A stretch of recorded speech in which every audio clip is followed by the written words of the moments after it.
One of the major stories we followed towards the end of last year was the Daytona 500 entry list and the bit of a scramble that it was to actually fill the Daytona 500 entry list with 40 cars. Now, of course, there are always 36 cars at NASCAR races because of the charter system, but there are 4 additional entries that are allowed to participate. Last year, the Daytona 500 was not only filled to capacity, but was oversubscribed. 2 cars went home, both from the same team. But last year, the Daytona 500 was the only NASCAR race throughout the season that had a full field of 40 cars. So in this video, we are going to look at how things look for the 2023 Daytona 500. Will NASCAR be able to fill the field? And will they be oversubscribed again? Will we have some bumping? Will the duels be exciting? I don't know. Let's find out. All right, so let's start out by just talking about the chartered teams and some driver moves that you may or may not be aware of going into the 2023 season. Team Trackhouse was one of the standout teams, period, across NASCAR last year. Of course, Ross Chastain with his viral moment, the Hail Melon at Martinsville, and getting into the Final Four of the championship. He'll be paired again with Daniel Suarez. This is the expected lineup for Trackhouse in 2023 at the Daytona 500. Justin Marks actually said recently not to expect that they will enter the Project 91 car for the Daytona 500 when asked about Helio Castroneves. But if you're wondering about the 4-time Indy 500 winner and his potential entry into the Daytona 500, stay tuned because there's still an opportunity for Helio. Team Penske, the defending champions of the Daytona 500 with Austin Cindric behind the wheel of the number 2. This team's exactly the same. Ryan Blaney and, of course, NASCAR champion Joey Logano. Easy peasy. Not so easy was finding out who was going to drive the second Richard Childress Racing car in 2023. Austin Dillon, of course, driving the famous 3 car, but the number 8 we eventually found out was going to go to Kyle Busch. Of course, it was Tyler Reddick, but as Pop claimed, the timing could not have been worse for Reddick to announce that he was leaving at the time in 2024 to go to 2311 Racing. But as things have worked out, Kyle Busch was not welcome back at Joe Gibbs Racing, and so he talked to Richard Childress Racing, and Kyle Busch ended up in the 8 car. Now, Tyler Reddick was originally going to be a 3rd car throughout the season, but the injury of Kurt Busch has moved Tyler Reddick over to 2311 a year sooner than expected. Stewart Haas Racing. This one we thought wasn't going to change, and then it ended up changing. Kevin Harvick, who may or may not be in his final NASCAR Cup Series season, and it might be his final Daytona 500, along with Eric Almirola, who was supposed to retire at the end of last year, but that didn't turn out to be the case, and he'll stick around for a little while longer. Chase Briscoe, who was a nice surprise at times throughout the year last year. And Ryan Preece is actually going to replace Cole Custer in the number 41 car. That was something that Tony Stewart was advocating for very hard, and hopefully it'll keep Tony Stewart's interest level in NASCAR up, because there's some thought that maybe Tony will leave when Harvick leaves. Hendrick Motorsports is another very easy team to nail down. Number 5, Kyle Larson. Number 9, Chase Elliott. Number 24, William Byron. And yes, he will be number 48 next year, despite the fact that Jimmy Johnson's on another team, Alex Bowman. RFK Racing. Again, same as last year, no changes expected. 2 cars for Brad Keselowski and Chris Buescher. Those cars were so dominant in the duels last year, but unfortunately ran into some troubles during the 500. Spire Motorsports is a little bit different than last year. Corey LaJoie, of course, is still in the 7 car, but the 77 will be piloted by Ty Dillon, who will replace Landon Castle, who was in that car at the Daytona 500 last year. Joe Gibbs Racing. Oh boy, this has been a team that we have talked about quite a bit recently. Denny Hamlin in the 11, no surprise there. Martin Truex in the 19, Christopher Bell in the 20, and replacing not only Kyle Busch, but also the 18 car will be the number 54 car piloted by Ty Gibbs, the NASCAR Xfinity Series champion, who will be taking part in his first crack at the Daytona 500. And there, of course, are going to be a lot of eyeballs on Ty Gibbs for a lot of different reasons. Ty Gibbs is going to be one of the biggest stories of next year. There's no doubt about it. Alongside, of course, the driver he's replacing, Kyle Busch, and finding out how those two drivers' careers will parallel each other throughout the 2023 season. Rick Ware Racing. The 15 car, we're not quite sure who's going to drive that yet. David Reagan drove it last year, which I think is a safe bet. J.J. Yeley drove it quite a bit throughout 2022, so I think both of those would be safe bets. And then the number 51 car usually is driven by Cody Ware. I would be surprised if it wasn't next year.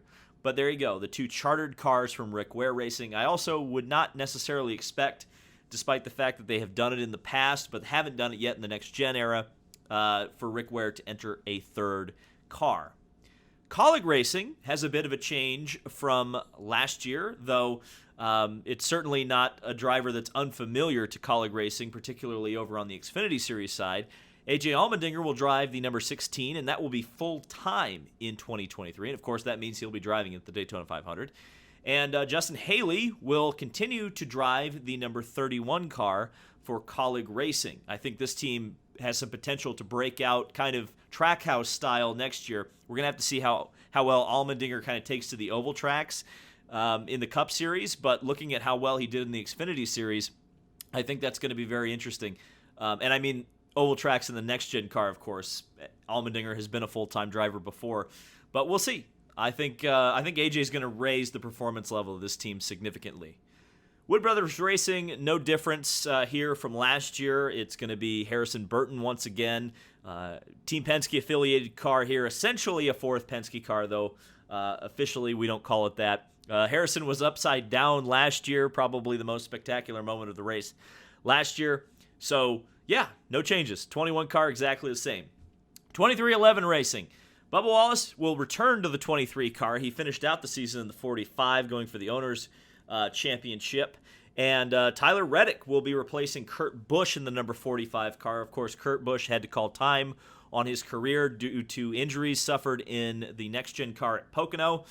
Tyler Reddick, of course, moving over from the Richard Childress Racing organization where he had a lot of success last year. So I think this is a sneaky combination right here for Denny Hamlin and Michael Jordan.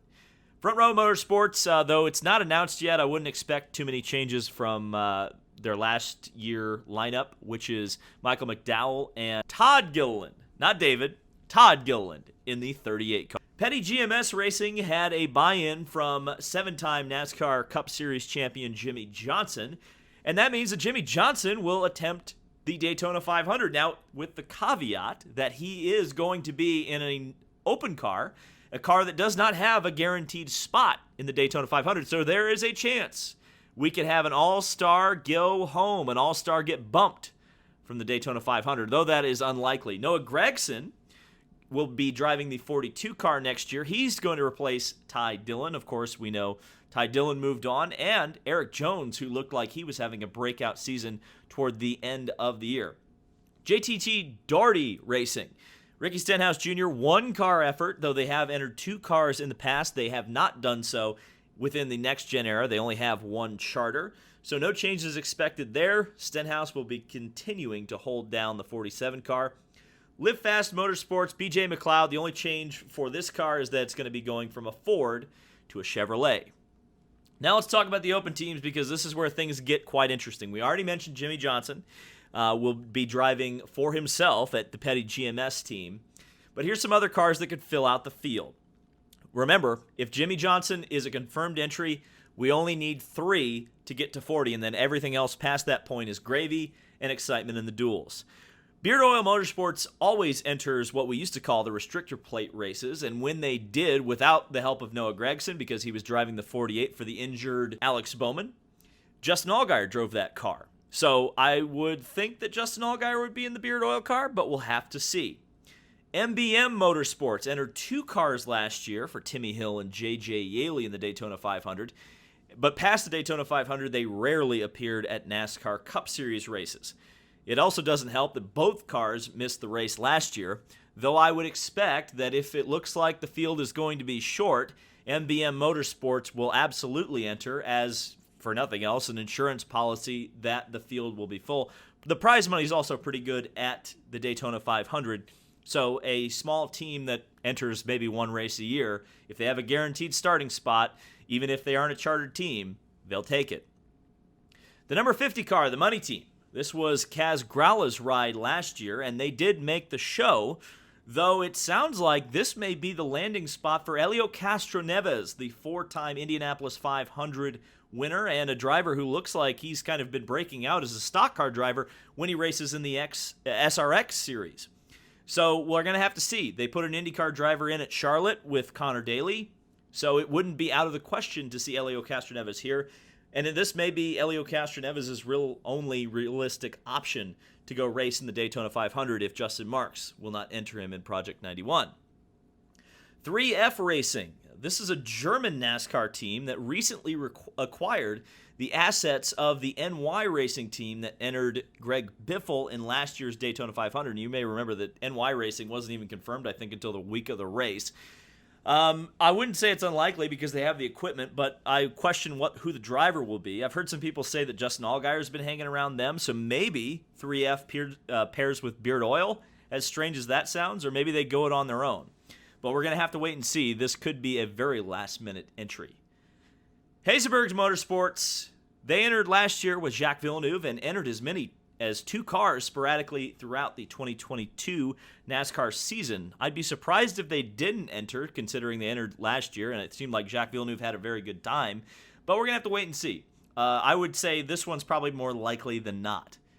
One that's not so likely is Gaunt Brothers Racing. Now, they certainly had a next-gen car last year, but they never appeared throughout the entire season, and it was possible that that particular chassis was sold maybe even to Hazenberg Motorsports, and maybe that's where their second car came from. So I would say that the Gaunt Brothers Racing or a Gaunt Brothers Racing return is highly unlikely. But it does seem likely that there will be over 40 cars racing their way into the Daytona 500. So cross your fingers. It seems like the duels are going to be exciting this year. So let me know down in the comments section below who you want to see fill the Daytona 500 field and which drivers you think will get those final to-be-announced spots. Thank you guys so much for watching. This has been David Lane on YouTube. Subscribe for more motorsport content, and I will see you in the next video.